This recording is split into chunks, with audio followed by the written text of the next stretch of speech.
ibubuhos na po natin yung ating Primera Nutrical dito sa canister ng drone.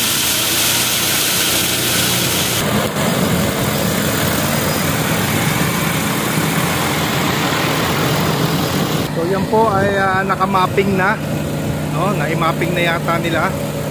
Ibig sabihin, nakuha na po yung sukat ng lupa.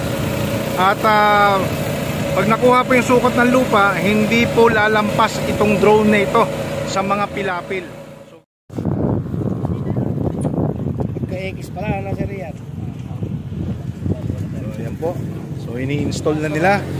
Sini-check mabuti itong ating agricultural drone na medyo para ka na rin bumili ng isang brand new Fortuner ang halaga ng drone na ito.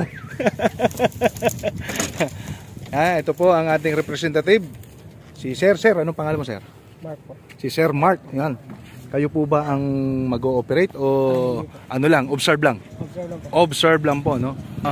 DJI Agras T50. So ito po yung modelo na drone ngayon, ano?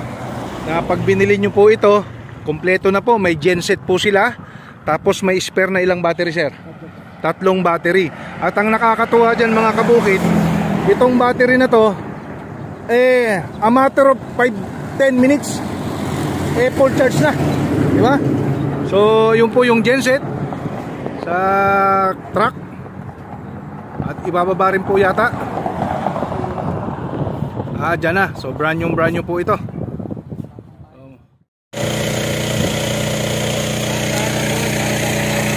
Yan, ibubuhos na po natin yung ating Primera Nutrical dito sa canister ng drone.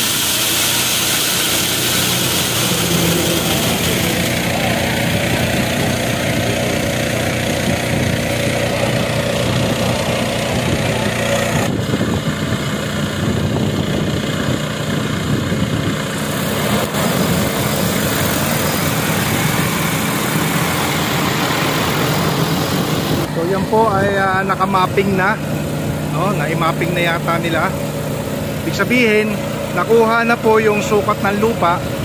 At pag nakuha po yung sukat ng lupa, hindi po lalampas itong drone na ito sa mga pilapil. So ganun po high-tech itong ating drone ngayon, ano, mga kabukid. Na talaga namang, ayan, nag-i-spread na siya ng Nutrical. Kitang-kita po dito sa video, no? I'm sorry, sa actual hindi ko lang po alam kung kita po sa video. Masyado na pong malayo.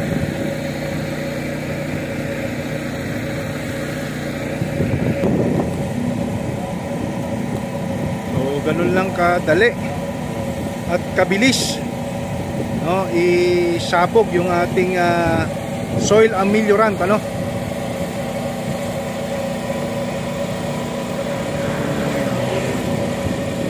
Talagang pinabibilis na ang technology. Ayan,